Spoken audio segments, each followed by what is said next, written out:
இந்த நாளிலே அதிகாலையிலே பரிசுத்தரின் வார்த்தை இந்த நாளிலே நாம் தியானிக்க இருக்கிறோம். இந்த நாளிலே கூட யோபு எழுதின புத்தகம் 2வது அதிகாரம் 10வது வசனம். அதற்கு அவன், நீ பைத்தியக்காரி பேசுகிறது போல பேசுகிறாய். தேவன் கையிலே நன்மையை பெற்ற நாம் தீமையையும் பெற வேண்டாமோ என்றான். இவைகள் எல்லாவற்றிலும் யோபு தன் உதடுகளினால் பாவம் செய்யவில்லை. ஆம் தேவ ஜனமே, யோபுவிடம் இருந்த ஒரு பெரிய நன்மையான காரியம் நம்மிடத்துல இல்லாமல் இருக்கிறது. என்ன தெரியுமா? ஒரு சின்ன பிரச்சனையா இருந்தாலும் பெரிய பிரச்சனையா இருந்தாலும் எப்படிப்பட்ட சூழ்நிலையிலும் நாம் தேவனை இதோ மறுதலிக்கிறவர்களாய் நாம் மாறிவிடுகிறோம். யோபு எல்லாவற்றையும் இழந்த பின்பும் கூட தன்னுடைய ஆஸ்திகளையும் தன்னுடைய பிள்ளைகளையும் ஏன் தன் சரீரத்திலே சுகத்தையும் இழந்த போதிலும் கூட அவன் தன் நாவினால் பாவம் செய்யவில்லை. தன் உதடுகளை திறந்து தேவனுக்கு விரோதமாக அவன் எந்த காரியத்தையும் அவன் பேசவில்லை. யோபு தன் உதடுகளினால் எந்த சூழ்நிலையிலும் ஆண்டவரை மறுதலித்து கூட, ஏன் எனக்கு இதை அனுமதித்தீர், நான் பாவியா என்று சொல்லி அவன் கேட்கவே இல்லை. தேவ ஜனமே, இன்றைக்கு இப்படிப்பட்ட ஒரு அபிஷேகத்தை கர்த்தர் நம்மிடத்தில் எதிர்பார்க்கிறார்.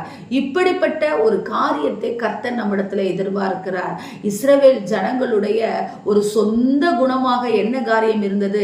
எது இல்லை என்றாலும் கூட தேவனை நோக்கி முறுமுறுக்கிற காரியம். அதற்கு சொந்தக்காரர்களாக நாமே மாறிவிட்டோம் என்றுதான் நாம் சொல்ல வேண்டும். ஆனால் யோபு இரட்டத்தனையான ஆசீர்வாதத்தை பெற்றுக்கொண்டதற்கு காரணம் என்ன தெரியுமா? தன் உதடுகளினால் அவன் பாவம் செய்யவில்லை. தன் உதடுகளினால் தேவனை மறுதலிக்கவில்லை. எனவே தேவ ஜனமே, சோதனை நமக்கு தேவனால் வருவது இல்லை என்பதை நாம் உணர்கிறவர்களாய் இருக்க வேண்டும். சோதிக்கப்படுகிற எவனும் தான் தேவனால் சோதிக்கப்படுகிறேன் என்று சொல்லாதிருப்பானாக என்று சொல்லி வசனம் சொல்லுகிறது. உங்கள் சோதனையை கர்த்தர் சாதனையாக இரட்டத்தனையான ஆசீர்வாதங்களால் நிரப்ப வேண்டும் என்று சொன்னால் எல்லா சூழ்நிலையிலும் ஏன் என்று கர்த்தரை கேள்வி கேட்காதபடிக்கு வாயை நாம் மூடி தேவனை ஸ்தோத்திரம் செய்யும் பொழுது ஜெயத்தை நமக்கு கர்த்தர் தருவார். ஆமீன். ஸ்தோத்திரம்.